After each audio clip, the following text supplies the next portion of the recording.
Circuitos multiplicadores de tensão, dobrador, multiplicador, dobrador dobra, né? Multiplicador mais que o dobro. Existem muitas configurações, tá? Eu vou falar duas aqui para começar. Uma maneira de fazer um dobrador é assim. Eu pego 127 volts RMS a 60 Hz. Uma maneira de fazer o dobrador é você pegar a parte positiva da senoide e jogar em um capacitor. Assim. Quer dizer, quando o semiciclo estiver positivo, eu jogo nesse capacitor. E quando o semiciclo estiver negativo, eu jogar nesse outro capacitor aqui, o ciclo positivo ele vai passar e carregar esse capacitor com o positivo. Quando eu tiver com o ciclo negativo, ele vai passar por aqui e vai carregar esse capacitor com o negativo. Então, no fim, eu vou ter o ciclo positivo carregou esse capacitor, o ciclo positivo carregou esse, e o ciclo negativo carregou esse. No fim, os dois capacitores têm a mesma tensão, que é a rede, que é o que saiu do transformador nesse caso aqui.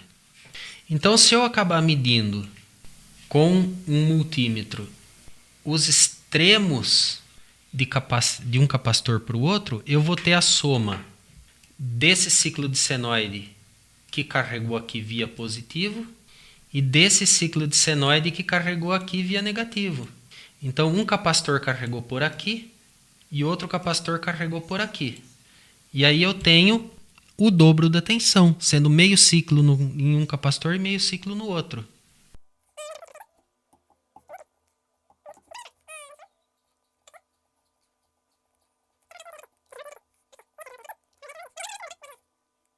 ...127 aqui nessa ponta e 358 nessa ponta. Por quê? Porque o capacitor está carregando com a tensão de pico. Tensão de pico de 127 vezes a raiz de 2, desculpa, 127 vezes a raiz de 2 dá 180 volts. 180, 181, por aí. 180 volts no capacitor de cima, 180 volts no capacitor de baixo. Vai dar 360 volts no fim. Olha só, eu fiz um dobrador aqui.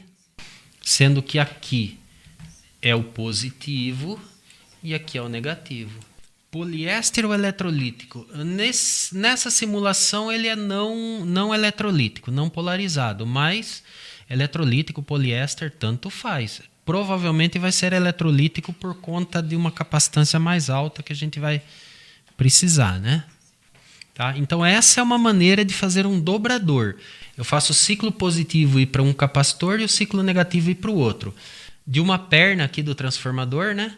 Eu divido o ciclo positivo e o ciclo negativo, e a outra perna do transformador é o comum.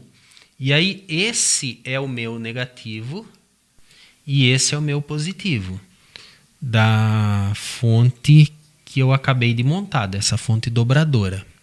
Só que ela tem um porém, e os fabricantes de TV rabo quente principalmente, aquelas TVs sem transformador, eles não gostavam de fazer esse tipo de dobrador porque não tem uma referência em comum com o neutro da rede elétrica, ou que não tenha neutro, não tem uma referência em comum com a rede elétrica, porque você vê que faz de conta que não tem transformador aqui. Faz de conta que aqui é fase e aqui é neutro.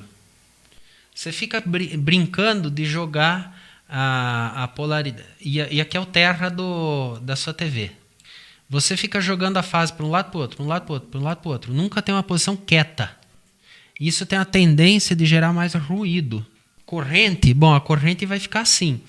Ele vai sempre puxar da rede o dobro da corrente que você está consumindo.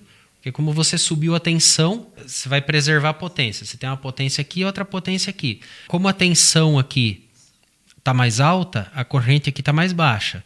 Como a tensão aqui está mais baixa, a corrente está mais alta. Então, por exemplo, se aqui está com 350 volts, 0,1 ampere, aqui vai puxar pelo menos 0,2 ampere do outro lado, porque preserva a potência, né? Se aumenta a tensão, Na verdade, assim, você tem que jogar essa corrente para abastecer o capacitor de cima e o capacitor de baixo, né? Você cobra a corrente 2 vezes.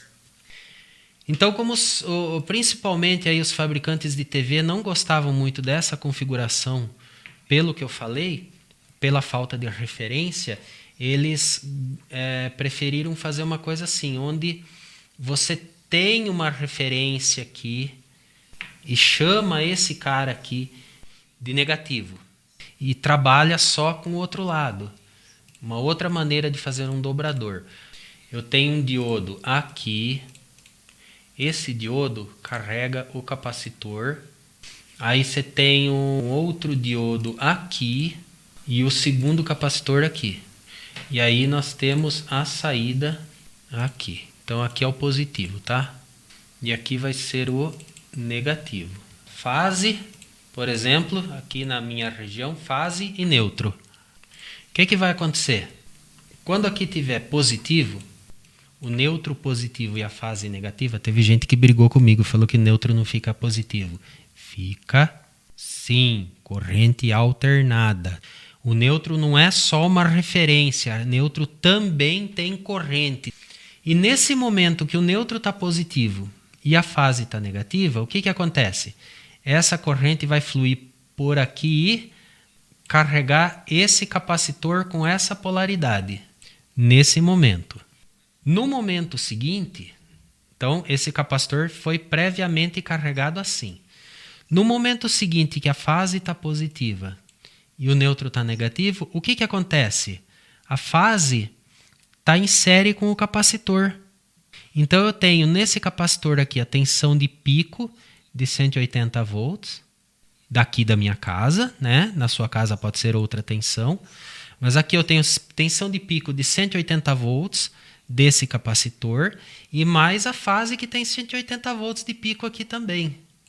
E como está em série, porque eu tenho o neutro negativo, a fase positiva, ligada com o negativo do capacitor, e eu tenho o positivo do capacitor. É como se fosse 2 pilhas.